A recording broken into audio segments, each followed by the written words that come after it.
सांख्य तत्व कौमुदी, सांख्य तत्व कौमुदी ग्रंथ में पेज नंबर 8 और उसमें ऊपर से 5 नंबर की पंक्ति और शीर्षक भी वो 5 ही है, पॉइंट 5 पंक्ति को देखिए।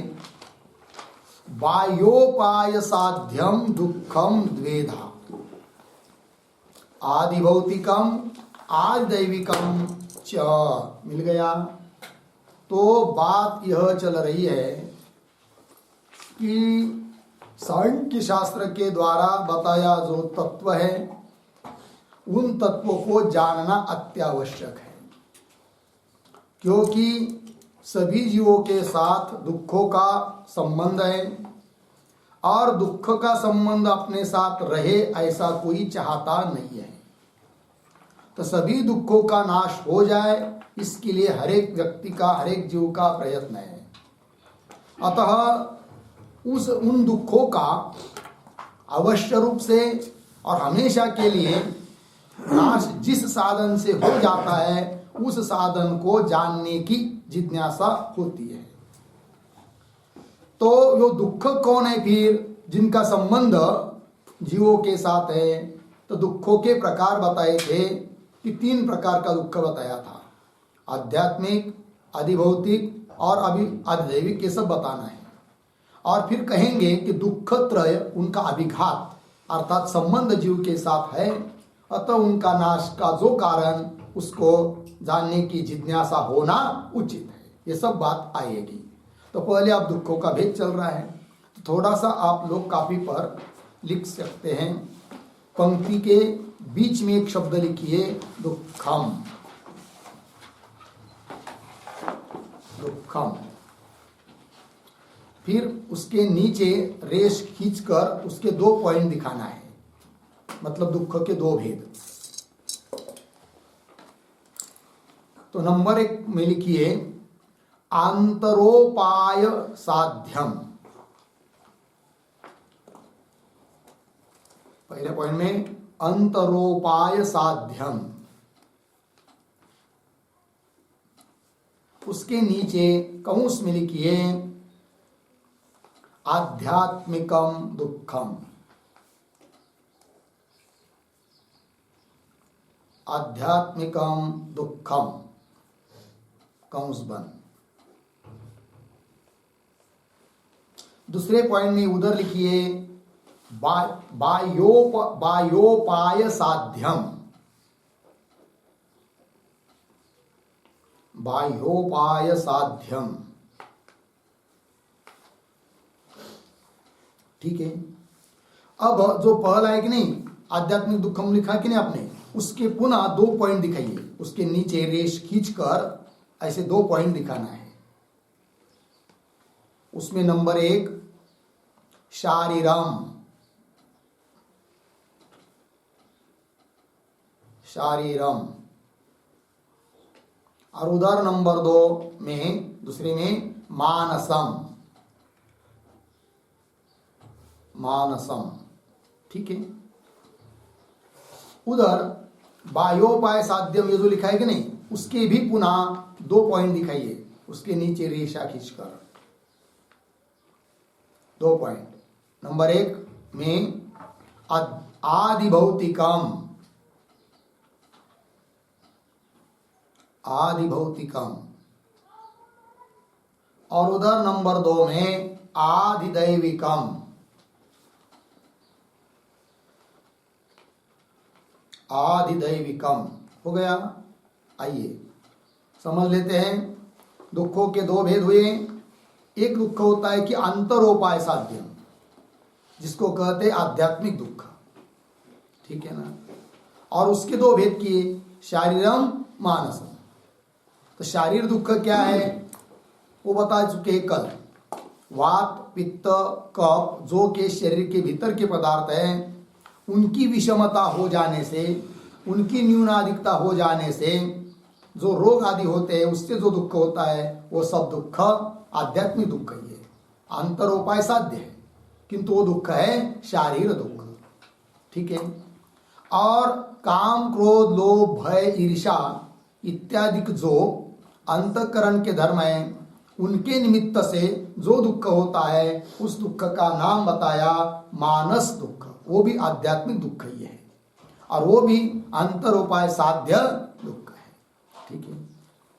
और उधर बाह्योपाय साध्य, उसके भी दो प्रकार, एक है आदि भौतिक दुख और दूसरा है आदि दैविक दुख। बाह्य उपाय, बाह्य उपाय का मतलब होता है शरीर से भिन्न बाहर के पदार्थ, उनसे होने वाला जो दुख उसको कहेंगे क्या? बाह्योपाय साध्य।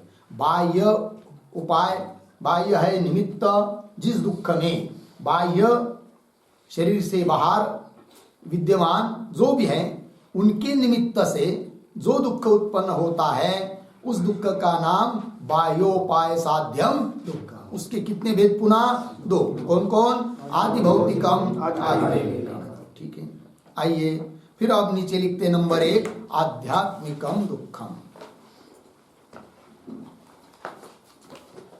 आध्यात्मिकम दुखम बराबर उसकी व्याख्या लिखिए। आत्मानम, आत्मानम बराबर देहम, देहम अंतःकरणम वा, अंतःकरणम वा अधिकृत्य, अधिकृत्य बराबर निमित्तीकृत्य, निमित्तीकृत्य जायमानम दुःखम, जायमानम दुःखम आध्यात्मिकम दुःखम। ठीक है। देखो भाई अर्थ, आत्मानम, आत्मानम का अर्थ कर दिया देह किंवा अंतःकरण। उस देह किंवा अंतःकरण उसके अधिकृत्य का अर्थ निमित्तीकृत्य, देह को निमित्त करके या अंतःकरण को निमित्त करके जो दुख उत्पन्न होता है उस दुख का नाम आध्यात्मिक दुख हो गया। आइए नंबर 2 आदि भौतिकम दुख,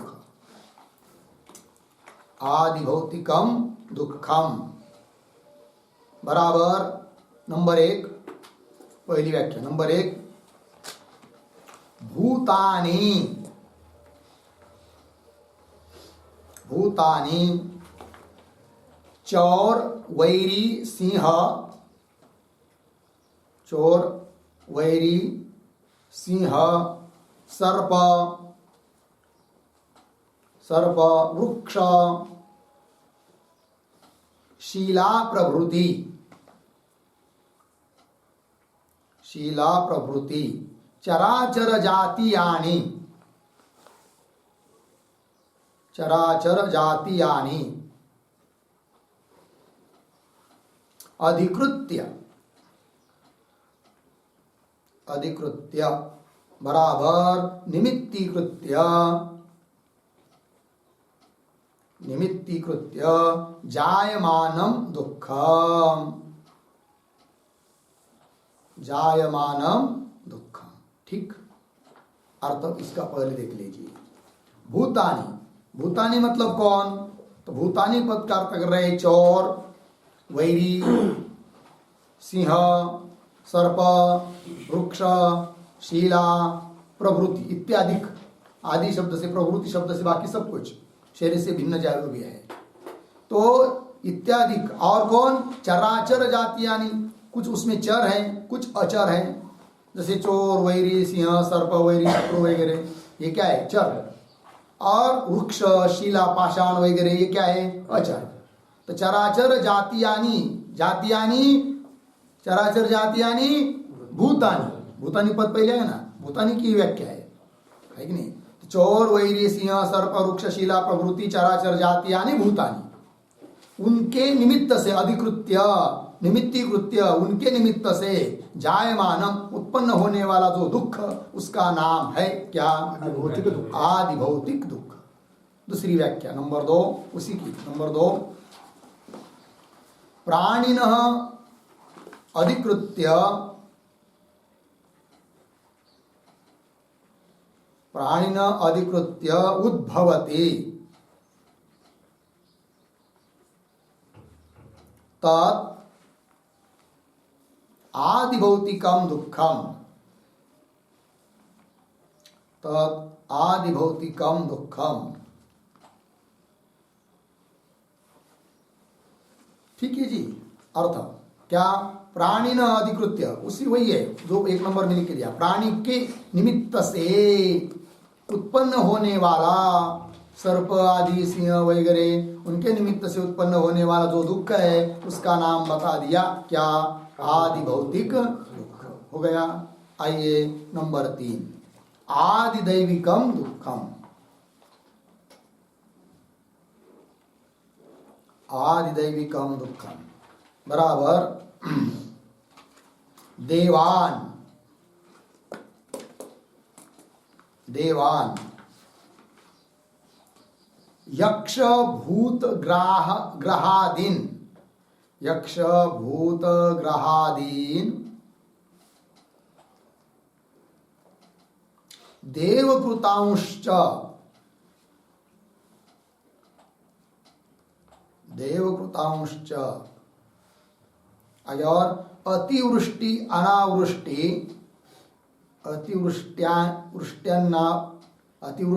अनावृष्टि वात आतपादीन, वात आतपादीन अधिकृत्य जायमानं दुःखम्, जायमानं दुःखम, आदिदैविकम दुःखम हो गया। चलो भाई, देवान अर्थ देखिए। देवान मतलब जैसे देवता लोग या यक्ष राक्षस भूत ग्रह इत्यादि के निमित्त से या देवताओं के निमित्त से जो दुख होता है। उदाहरण अतिवृष्टि, भयंकर पाउस हो गया, अतिवृष्टि हो गई तो भी दुख होता है। अनावृष्टि, बिल्कुल वर्षा हुई ही नहीं तो भी दुख होता है। वात वायु, आतप धूप वगैरह, लेकिन गर्मी ठंडी ये सब इत्यादि के निमित्त से जो दुख उत्पन्न होता है उस दुख का नाम है क्या? आदि दैविक दुख। तो कुल मिलाकर दुख के कितने भी भेद हुए? मुख्य 3, आध्यात्मिक, आदि भौतिक, आदि दैविक। तो उसमें जो आदि भौतिक और आदि दैविक है वो बाह्य उपाय साध्य दुख है, उसी का विवेचन अब हो रहा है। मूल में पंक्ति देखिए, ठीक है। बाह्योपाय साध्यम दुखम द्वेधा, मिल गया पंक्ति ना। तो बाह्योपाय साध्यम मतलब क्या? उस शब्द का अर्थ लिखिए। बाह्योपाय साध्यम बराबर,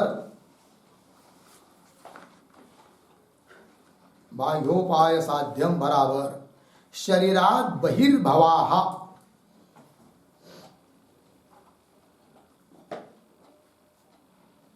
शरीरात् बहिर्भवाः वर्तमानाः,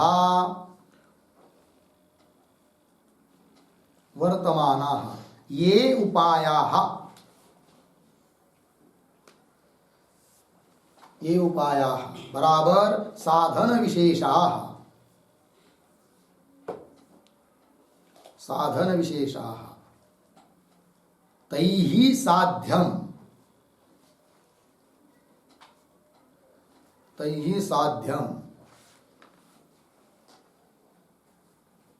बराबर जन्यम बराबर उद्भाव्यम यद दुःखम, यद दुःखम तत् बाह्योपाय साध्यम दुःखम, बाह्योपाय साध्यम दुःखम।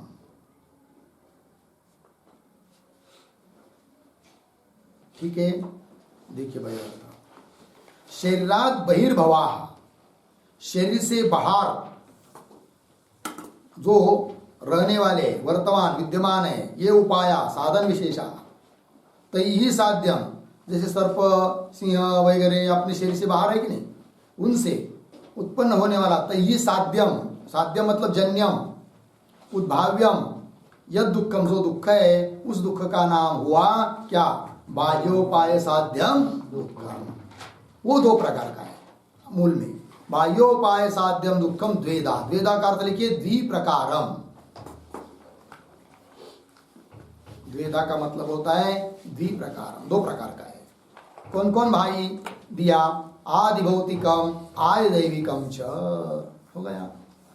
अब उन दोनों में से पहला बता रहे, तत्र आदि भौतिकम, क्या है वो आदि भौतिकम, स्पष्ट कर रहे, मानुष पशु मृग पक्षी सरीसृप स्थावर निमित्तम, ये दुख हुआ कौन सा, आदि भौतिक, ठीक है ना।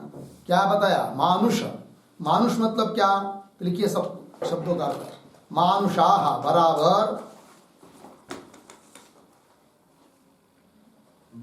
चौर नृपत्यादय, चौर नृपत्यादय, नृपति आदय, नृपत्यादय अर्धविराम, पशवः बराबर सिंहादय, सिंहादय अर्धविराम, सरीसृपाः, सरीसृपाः बराबर सर्पादय, सर्पादय अर्धविराम, स्थावराः, स्थावराः बराबर वृक्ष पर्वतादय, वृक्ष पर्वतादय। आगे तन्निमित्तजम, तन्निमित्तजम इत्यर्थः।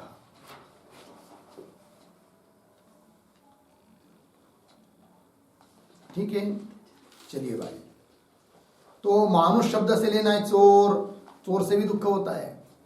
नृपति राजा, कभी कभी उससे भी क्या होता है, दुख होता है, कोई गलती हुई तो दंड देता है कि नहीं राजा, और बहुत कर लगा दिया तो भी दुख होता है राजा के निमित्त से। चलिए, पशवः, पशु मृग पक्षी, तो पशु पक्षी ये सब लेना है उनसे, ठीक है ना। और वो हो गए सिंहादि। सरीसृपा शब्द का अर्थ होता है सर्पादि, सरपटनारे, भूमि पर चलने वाले प्राणी, वो घिसते हुए। कितना आश्चर्य है, सर्प का कोई अभी संशोधन नहीं हो पाया है कि नहीं। क्या है उसको, कुछ नहीं, पैर नहीं है सर्प को, और कुछ ऐसे अड़कने के लिए जगह भी नहीं, ऐसा ऐसा ऐसा ऐसा चले करके, बिल्कुल चौपड़ा है कि नहीं। और तो भी चलता है, कैसा चलता है, उसका संशोधन हो जाएगा ना, तब तो गाड़ी के चक्के जितने हैं चाक वो सब निकाल दिया जाएंगे। जमीन पर गाड़ी को रखो फिर चलाओ, लेकिन उसका संशोधन अभी वो बाकी है, पता नहीं चल रहा है, समझ में नहीं आ रहा है किसी वैज्ञानिक के, वो कैसा चलता है सर्प करके, अंदर से अंदर कैसा क्या होता है कि नहीं। नहीं तो ये चाक बनाओ पंक्चर हो जाए गाड़ी, ये दिक्कत ही नहीं रहेगी, वो संशोधन हो जाएगा। ठीक है, चलिए। सरीसृपाः सर्पादयः, स्थावराः, स्थावराः का मतलब स्थिर रहने वाले। उदाहरण, वृक्ष एक जगह पर रहता है, फिर जाता नहीं है, हिलता उलटा नहीं है, प्यास लग गई चलो भाई थोड़ा घूम के आएंगे, 2-4 किलोमीटर पानी पी कर आएंगे, ऐसा नहीं हो पाता है। वृक्ष स्थावर है। पर्वत आदि, उनसे भी दुख होता है। पर्वत से कैसा दुख होता है, हाँ, जब चलते हैं ना, यहाँ नहीं पता चलता है पर्वत से दुख होता है कि नहीं होता है, हिमालय में जाएंगे तब पता चलता है। गाड़ी चल रही है, ऊपर से धम गिर जाता है, कभी कभी गाड़ी पूरी चकनाचूर, पता भी नहीं चलता या गाड़ी थी। बड़ी मजा आती है हिमालय में। इधर देखेंगे इतना ऊंचो, और इधर देखेंगे इतना खाई, बीच में थोड़ा सा रास्ता, वो कभी कभी ढसल जाता है, तो गाड़ी 4-4 दिन भी रुकती है। देखा है कि नहीं हिमालय कभी? अभी आपने देखा है, और किसने देखा? नहीं देखा है। इनको बोला था चलो तो नहीं आया उस समय। चलो भाई, क्या हुआ? स्थावराः वृक्ष पर्वतादयः, तन्निमित्तजम, उसके निमित्त से उत्पन्न होने वाला जो दुख, उसका नाम क्या? आदि भौतिक दुख, आया ना मूल में। तत्र आदि भौतिक मानुष पशु मृग पक्षी सरीसृप स्थावर निमित्तम, हो गया। आगे चलिए, आदि दैविकम, वो क्या है जी? आदि दैविक दुख वो अब बताया जा रहा है। क्या? यक्ष, राक्षस, विनायक, ग्रहादि आवेश निबंधन, मिल गया। इनके निमित्त से जो दुख होता है उसका नाम क्या? आदि दैविक दुख। कौन कौन? उदाहरण, यक्ष है कि नहीं? कोई यो नहीं है यक्ष। राक्षस तो पता ही सबको है कि नहीं? विनायक, विनायक क्या जी? विनायका नाम गणानाम पतय, गणों का स्वामी, उसको कहते हैं क्या? विनायक, जो भी हो। और ग्रहादि, ग्रहादय, ग्रहा इससे लेंगे शनि राहु प्रभृतय, ग्रह से क्या? शनि ग्रह, राहु इत्यादि, है कि नहीं? ग्रहा मतलब शनि राहु प्रभृतय, तेषाम आवेश, लिखिए, ग्रहा बराबर शनि राहु प्रभृतय, तेषाम आवेश, आवेश पद आया है ना मूल में, ग्रहादि आवेश, आवेश बराबर स्थानाधिकार, स्थानाधिकार। आगे तन्निबंधनम, तन्निबंधनम दुःखम, निबंधन मतलब निमित्त, उस निमित्त से। तो यक्ष, राक्षस, विनायक, ग्रह मतलब शनि राहु इत्यादि, आवेश मतलब उसके स्थान, उनका स्थान का अधिकार होता है भाई, उसके स्थान में आप जाएंगे, है कि नहीं? हो सकता है वो क्या देते? तकलीफ देते हैं, ठीक है ना? उसके इसमें जाएंगे तो उस तात्पर्य इतना ही कि उनके निमित्त से उत्पन्न होने वाला जो दुख, उसका नाम है क्या? आदि दैविक दुख। दुखा नाम त्रय हम बताया ना, ये 3 प्रकार के दुख हुए। आगे चलिए अब मूल में। तत् एतत् प्रत्यात्म वेदनीयम दुखम रज परिणाम भेदो न शक्यते प्रत्याख्यातुम, मिल गया। कौन बात बताई जा रही है इस पंक्ति से? तो तद एतत्, ये जो पंक्ति मैंने अभी पढ़ी, तद एतत्, उसके पूर्व में अवतरण के रूप में छोटा वाक्य लिखते हैं। एतादृश दुःखस्य, एतादृश दुःखस्य अप्रत्याख्यानताम, अप्रत्याख्यानताम, कौंस में लिखिए अनिराकरणताम, अनिराकरणताम, कौंस बंद, दर्शयति, दर्शयति, डैश देकर तद एतत्, तद एतत् मतलब तद एतत् इत्यादि पंक्ति के द्वारा कौन बात बताई जा रही है वो आपको लिख के दिया कि अभी तक दुखों के भेद बताए, 3 प्रकार का दुख बताया, और इस प्रकार के दुखों है उसका निराकरण नहीं कर सकते। निराकरण मतलब नाश नहीं कर सकते, ऐसा नहीं। जो पहली बात कही थी ना, पहला विकल्प कि दुख नाम की वस्तु यदि जगत में नहीं है तो भी जिज्ञासा करने की जरूरत नहीं, शास्त्रीय विषय जानने की जरूरत नहीं है। तो यदि कोई कहेगा कि दुख नाम की वस्तु जगत में है ही नहीं है, तो इसका मतलब वो दुख का क्या कर रहा है? निराकरण कर रहा है। निराकरण मतलब नहीं ऐसा बता रहा है कि नहीं? प्रत्याख्यान कर रहा है। किंतु इस प्रकार के दुख होने के कारण कोई भी उन दुखों का क्या अप्रत्याख्यान नहीं कर सकता, निराकरण नहीं कर सकता। दुख नहीं है ऐसा कोई कह नहीं सकता, इसका मतलब दुख है, सब लोगों को पता है। वही कह रहे तद एतादृश दुःखस्य अप्रत्याख्यानताम अनिराकरणताम दर्शयति, मतलब उसका निराकरण नहीं कर सकते, दुख नहीं है ऐसा बोल नहीं सकते। इस बात का स्पष्टीकरण इस पंक्ति से हो रहा है, अर्थात पहले विकल्प का खंडन। ठीक, पंक्ति देखिए, तत् एतत् मिल गया, प्रत्यात्म वेदनीयम दुःखम रज परिणाम भेद न शक्यते प्रत्याख्यातुम, मिल गया। तत् एतत्, तत् क्या? तत् शब्द का अर्थ लिखिए, तत् बराबर पूर्वोक्तम, तत् बराबर पूर्वोक्तम। उसके आगे पद आया है एतत्, एतत् का अर्थ लिखिए एतत् बराबर त्रिविधत्वेन विवेचितम्, त्रिविधत्वेन विवेचितम्, मिल गया। हाँ, त्रिविधत्वेन विवेचितम्, तो क्या हुआ? तदेतत्, पूर्वोक्त 3 प्रकार से विवेचन किया हुआ। तदेतत्, ये दुख का विशेषण है, आगे दुख पद आ रहा है मूल में। तदेतत् दुखम, कैसा? पुनः प्रत्यात्म वेदनीयम। तदेतत् प्रत्यात्म वेदनीयम दुखम, प्रत्यात्म वेदनीयम पद आया है, उसका अर्थ लिखिए प्रत्यक व्यक्ति अनुभव सिद्धम, प्रत्येक व्यक्ति अनुभव सिद्धम।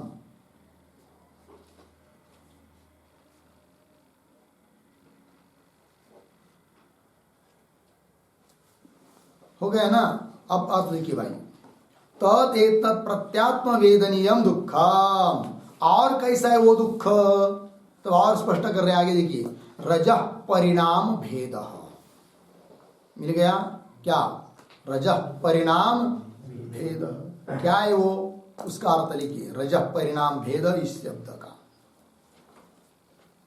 बुद्धिगत रजोगुण, बुद्धिगत रजोगुण परिणाम विशेषात्मकम,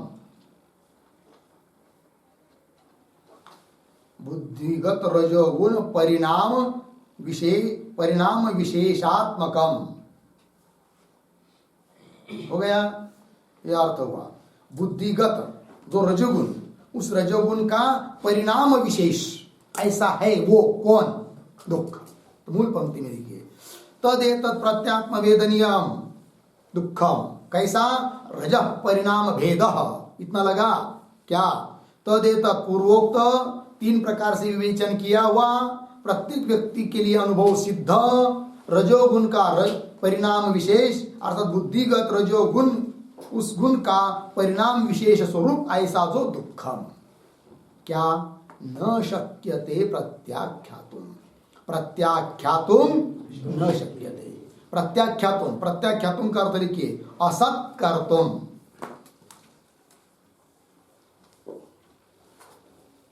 प्रत्याख्यातुम बराबर असत कर्तुम, बराबर दुखम नाम वस्तु नास्ति, दुखम नाम वस्तु नास्ति इति निराकर्तुम, इति निराकर्तुम, बराबर अपलपितुम, अपलपितुम, केन अपि न शक्यते इत्यर्थः,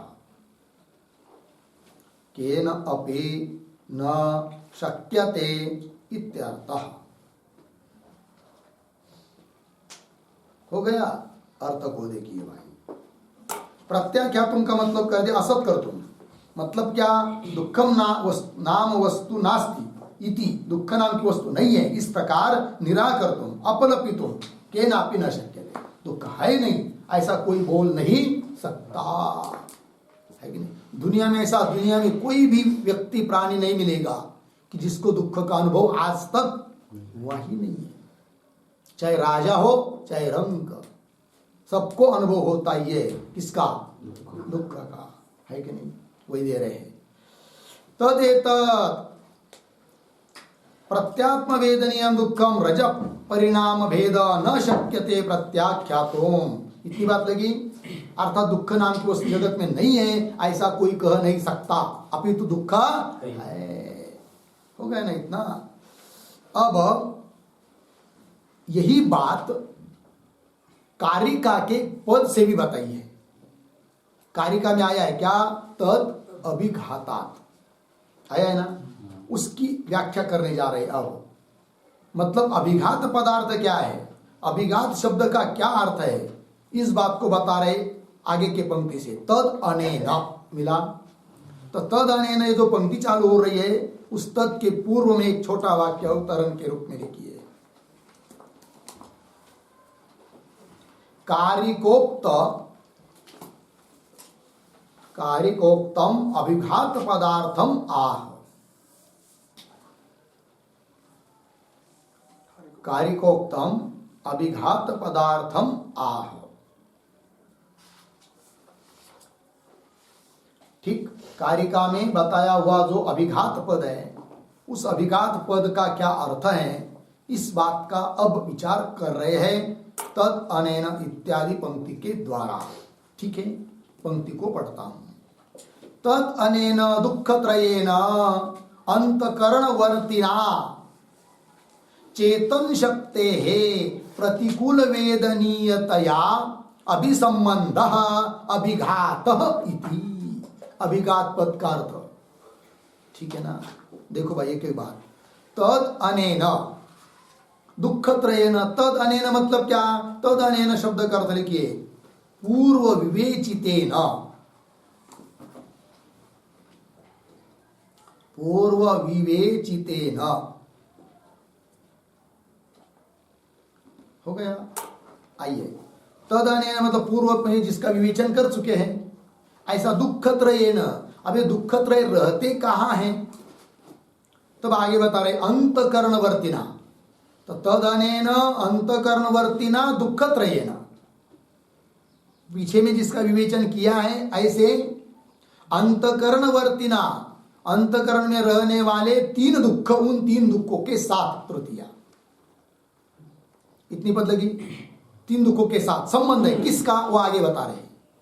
किंतु उसके पहले हाँ, तो पहले पढ़ लीजिए। हाँ, होगा इतना। तो अंतकरणवर्तिना दुःखत्रयेन, दुःखत्रयों के साथ, तीन दुखों के साथ। दुख कहाँ रहते, अंतकरण, अर्थात दुख किसका धर्म है, अंतकरण व्यक्ति का, अंतकरण का, न कि आत्मा का। न्याय मत में सुख दुख आदि के सब आत्मा के धर्म है, और सांख्य मत में ये सब अंतकरण के धर्म है। वेदांत मत में भी अंतकरण के धर्म है, उपाधि की, बुद्धि की, अंतकरण के धर्म है। ठीक है, तो अंतकरणवर्तिना, तीन दुखों के साथ जो संबंध है ना चेतन का, उन दुखों के साथ, अंतकरण में रहने वाले दुखों के साथ जो चेतन पुरुष का संबंध दुखों के साथ, उसी का नाम है अभिघात। वही करे आगे, चेतना शक्ति है, चेतना शक्ति, चेतना शक्ति बोलिए उसको पुरुष बोलिए, चेतन बोलिए, आत्मा बोलिए, दृक् शक्ति बोलिए, ये सब पर्यायवाची शब्द है। कहीं पर चित्ती ऐसा ही शब्द आएगा, ठीक है ना। इसलिए चेतना शक्ति, इसका मतलब चेतन की शक्ति ऐसा अर्थ नहीं। चेतना शक्ति मतलब पुरुष है कि नहीं, उसी का नाम है पुरुष कहिए, चाहे चेतन कि चेतना शक्ति, ठीक है ना, कि वह आत्मा कहिए, दृक् शक्ति कहिए, उसको चित्ती कहिए, ये सब उसके पर्यायवाची शब्द है। तो क्या आगे देखिए, चेतना शक्ति है, चेतना शक्ति का उन तीन दुखों के साथ क्या, प्रतिकूल वेदनीयतया अभिसंबंध है कि नहीं। प्रतिकूल वेदनीय रूप में जो अभिसंबंध है, किसका किसके साथ, तीन दुखों का चेतन पुरुष के साथ जो संबंध है, उस संबंध का नाम अभिघात। दुःखत्रय अभिघातात, तीन दुखों का संबंध होने के कारण किसके साथ, चेतन पुरुष के साथ। अब चेतन पुरुष के साथ कैसा संबंध होता है दुखों का, एक दिन बता दिया था क्या। यद्यपि पुरुष असंग है, निर्लेप है, किंतु उस बुद्धि में उस पुरुष का प्रतिबिंब है, और उसी बुद्धि में दुखादिक धर्म है, अतः दोनों का अधिकरण एक हुआ। तो समानाधिकरण संबंध से दुखों की प्रतीति होती है किसमें, चेतन पुरुष, अर्थात उस चेतन पुरुष के साथ है कि नहीं, क्या हुआ संबंध, किनका, दुख का। उपाधि के निमित्त से क्यों न हो, वास्तविक न होने पर भी दुखों का संबंध है। अतः दुख त्रयाभिघाता, तीन दुखों का जो संबंध है उसी का नाम है क्या, अभिघात। और इस प्रकार का अभिघात होने से क्या, तद अपघात के हेतु। कोई थोड़ी चाहता है कि अरे वह प्रतिकूल है मेरे साथ, दुखों का संबंध है जो मेरे साथ वो प्रतिकूल है, अनिष्ट के लिए है, नहीं रहने दो, ऐसा कोई चाहता है क्या, नहीं। तद अपघात, उसका नाश करने का जो हेतु उसके बारे में क्या होती है, जिज्ञासा। तद अपघात के हेतु जिज्ञासा। कार्य का पाठ किए कि नहीं, श्लोक पाठ करने, मूल 72 श्लोक है कि नहीं, कंठस्थ करने है। तो एक एक करने की अपेक्षा आप जो छुट्टी लगेगी 4-5 दिन की, उस समय क्या करना है, सब कंठस्थ करना है। कितने, 72 श्लोक क्या है, वैसे तो एक दिन में भी हो सकते हैं, ज्यादा से ज्यादा 2 दिन है कि नहीं, और आपके पास 2-3 दिन है तो हो जाएगा, है नहीं। चलो पंक्ति को पुनः देखिए। तद अनेन शब्दार्थ हो गया क्या, पूर्व विवेचितेन, इतना लगा। हाँ आगे, दुख त्रयेण अंतकरणवर्तिना पद आया ना, तो अंतकरणवर्तिना, इस पर एक वाक्य टिप्पणी लिखते हैं। अंतकरणवर्तिना बराबर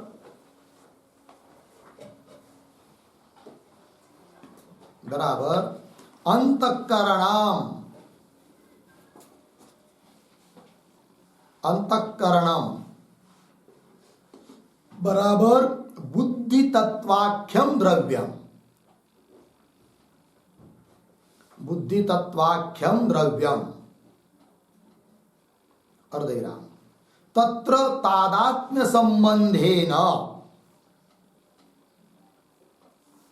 तत्र तादात्म्य संबंधेन वर्तिना,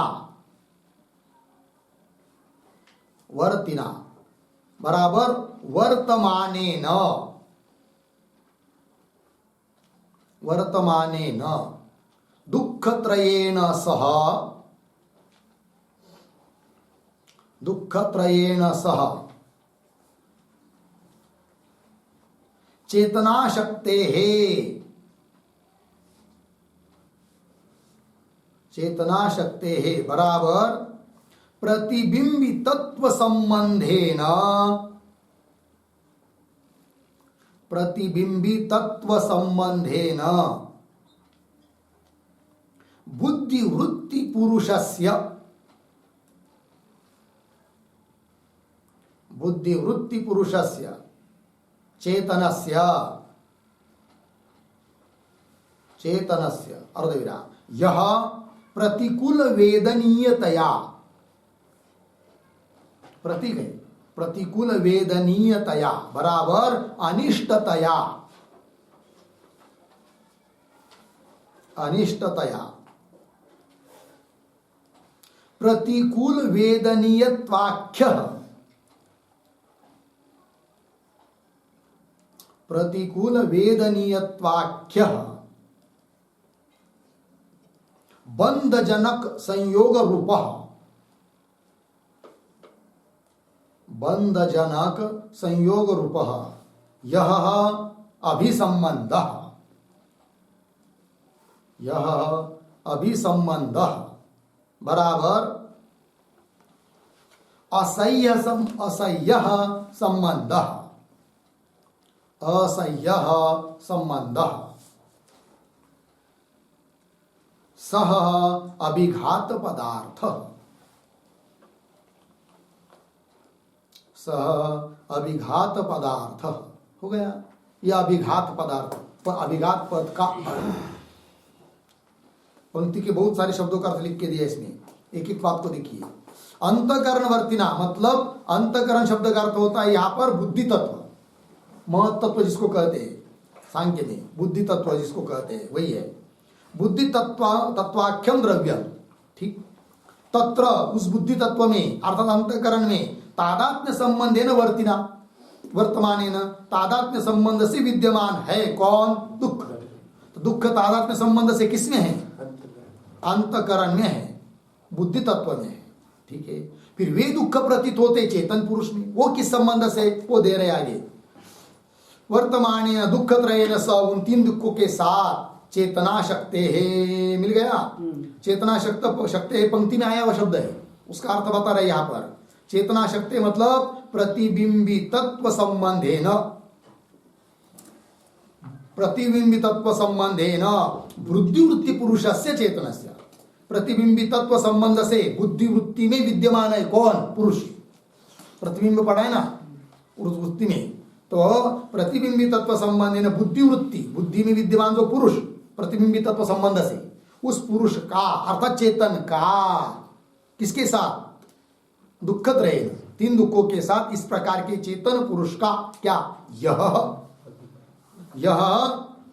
क्या लिख के दिया है आगे, प्रतिकूल वेदनीयतया, मूल में आया है चेतन शक्ति प्रतिकूल वेदनीयतया है ना, उसका अर्थ अनिष्टतया।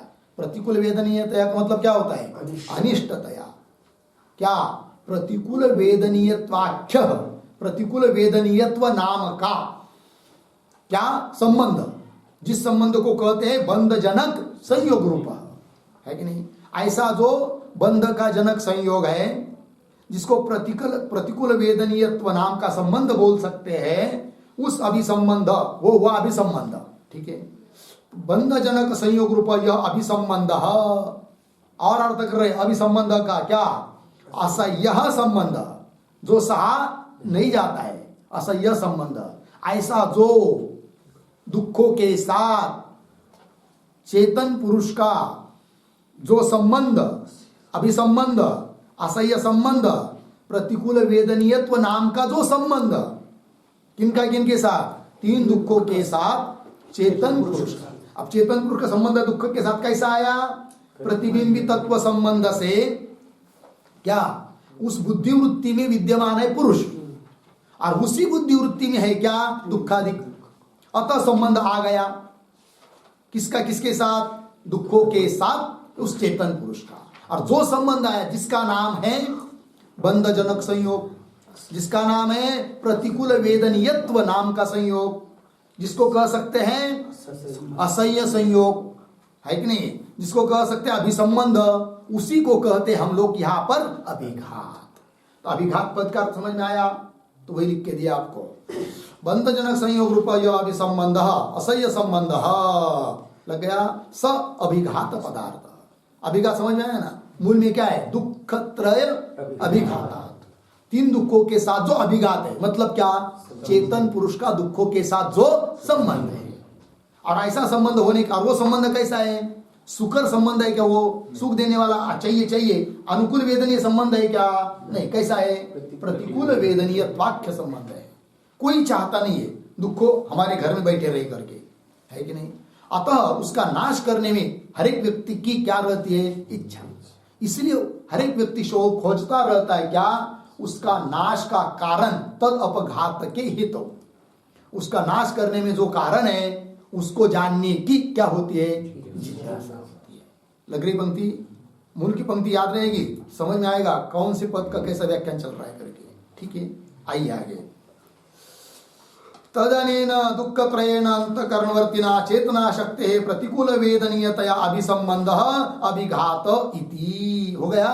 आगे चलिए, एतावता प्रतिकूल वेदनीयत्वं जिहासा हेतु उक्तः, ठीक है ना।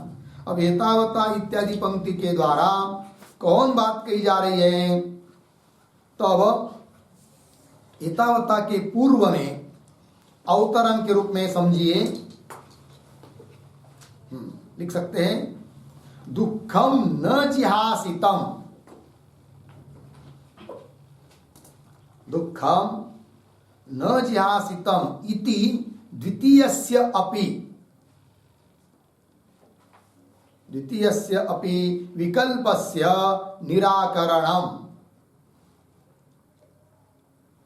निराकरणं दर्शयति एतावता इति,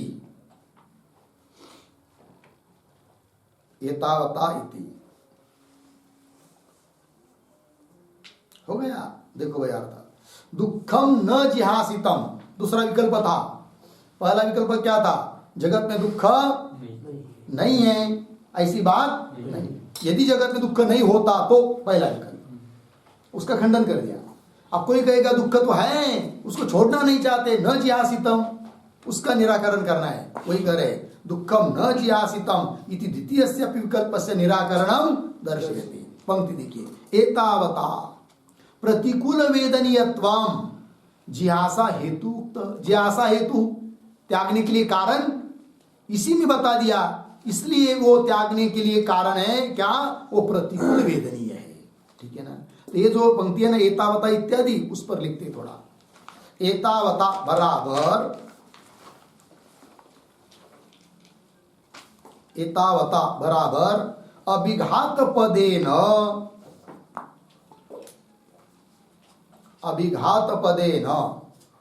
असह्य दुःख संबंध कथनेन असह्य दुःख संबंध कथनेन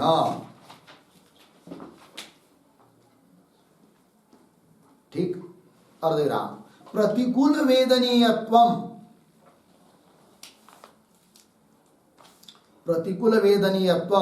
इति यह संबंधः स एव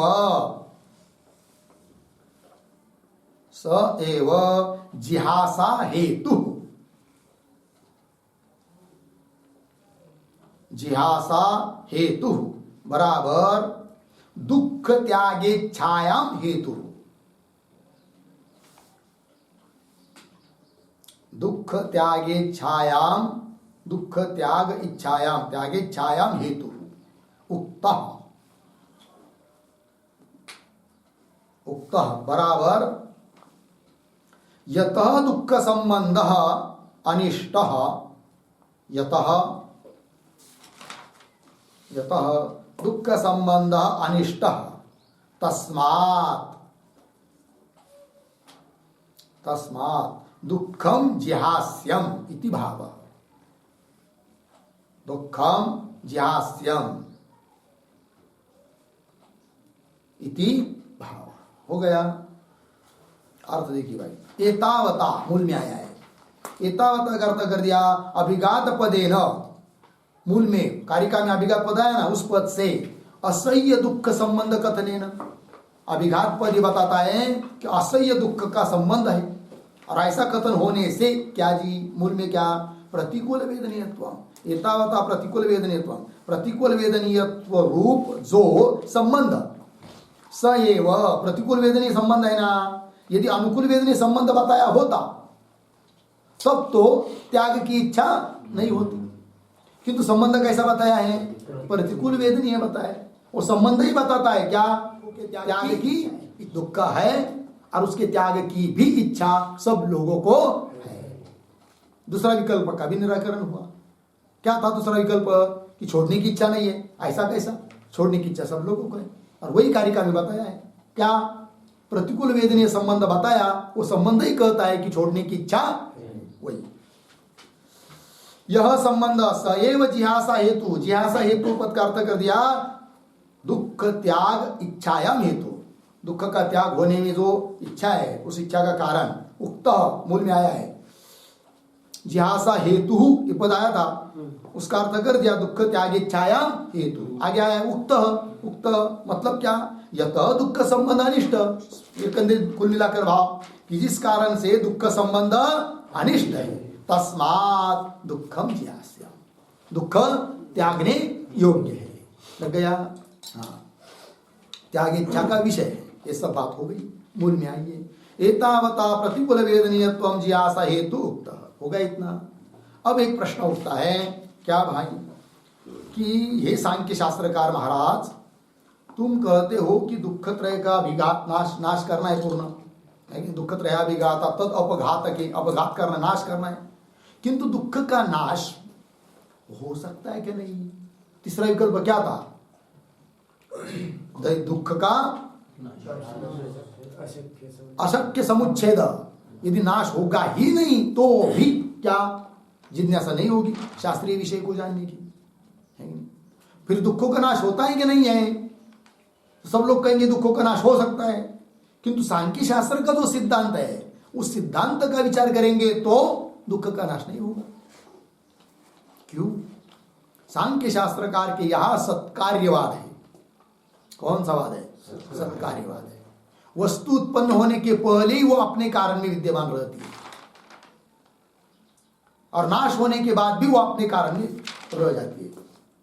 केवल उसका क्या होता है, आविर्भाव तिरोभाव ये होता है, समूल नाश नहीं होता है। जैसे तील में तेल है, तेल कब उत्पन्न होता है, किससे उत्पन्न होता है, तिल से। तिल है कि नहीं?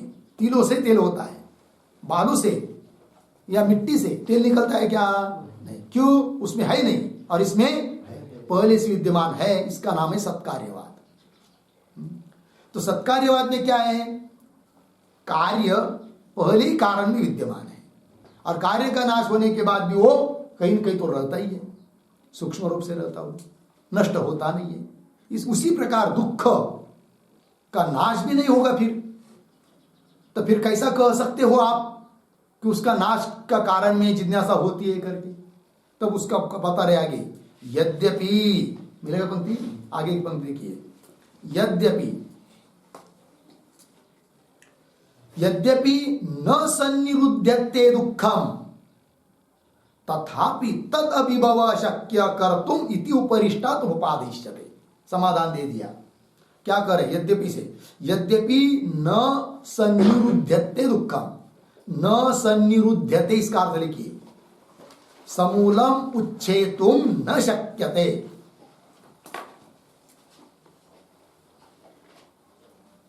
समूलम उच्छेतुम न शक्यते किंवा न पार्यते। हो गया? आइए मूल में। यद्यपि न सन्निरुध्यते, समूल रूप से उसका उच्छेद नहीं हो सकता क्योंकि नित्य है कि नहीं?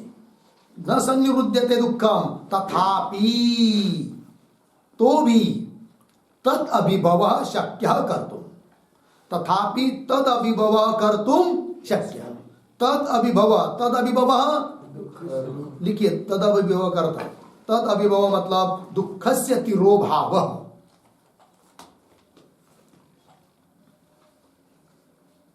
दुखस्य तिरोभाव बराबर अनाविर्भाव।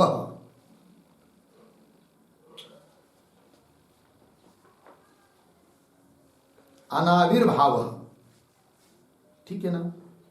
देखिए अर्थ भाई। तद अभी मतलब दुख का तिरोभाव। तिरोभाव मतलब अनाविर्भाव। हम लोगों को दुख कैसा है? आविर्भूत है, प्रकट है। उसका क्या करना है? अनाविर्भाव, है कि नहीं? उसको सूक्ष्म अवस्था में उसको बना देना है, मतलब प्रतीति नहीं उसकी होनी चाहिए, अनुभव नहीं होना चाहिए। इस प्रकार की स्थिति आ सकती है। इसलिए हम कहते हैं कि तीन प्रकार के दुखों का नाश में हेतु, नाश में मतलब तिरोभाव में हेतु, अनाविर्भाव, दो शब्द, आविर्भाव अनाविर्भाव। तो वही कहे तथापि तद अभिभव, तीन दुखों का तिरोभाव, अनाविर्भाव जिसको कहते हैं, शक्य कर्तुम शक्य इति, यह बात उपरिष्टात् मतलब आगे, उपपादिष्यते, वो आगे हम कहेंगे कैसा उस दुखों का अभिभव होता है करके। किंतु यहाँ पर उस चिकित्सा में ज्यादा मत पड़िए कि दुखों का नाश होता है या नहीं होता है। थोड़ी नहीं कह दिया क्या?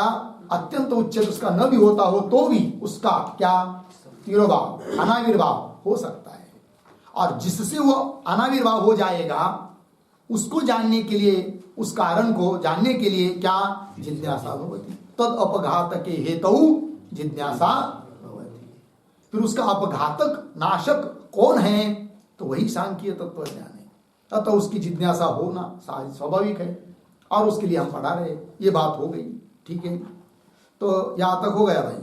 उपपाद शक्य कर्तुम इति उपरिष्टात्, उपरिष्टात् मतलब अग्रे, उपपादिष्यते आगे कथन करेंगे। आगे एक वाक्य, तस्मात् उपपन्नाम, क्या? तद अपघात के हेतु इति, ये भी पंक्ति लग गई। फिर तस्मात् उपपन्नम युक्तम, ये युक्त ही है कहना। कौन सा कहना? तद अपघात के हेतु, तद दुख, अपघातक नाश, है कि नहीं? नाश का कारण, हेतु मतलब कारण, उस दुख के नाश के कारण विषयक जिज्ञासा होना युक्त ही है। वही करे आगे, तस्य दुःखत्रय, तद अपघातक के मतलब लिख रहे, तस्य दुःखत्रयस्य अपघातक, तद अपघातक, तद अपघातक पद का अर्थ, तस्य दुःखत्रयस्य अपघातक, तद अपघातक मतलब उसका एक आर्थिक शब्द, तद अपघातक मतलब अत्यंत निवृत्ति जनक, अत्यंत निवृत्ति जनक।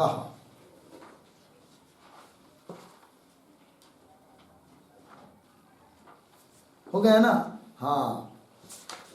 और फिर सप्तमी हो जाएगी, तदपघातक है गया, तदपघातके हेतु, अर्थात 3 प्रकार का जो दुख है उन दुखों का जो अभिघातक अर्थात उन दुखों का अत्यंत निवृत्ति जनक नाशक जो हेतु, उस हेतु में हेतु जिज्ञासा भवती।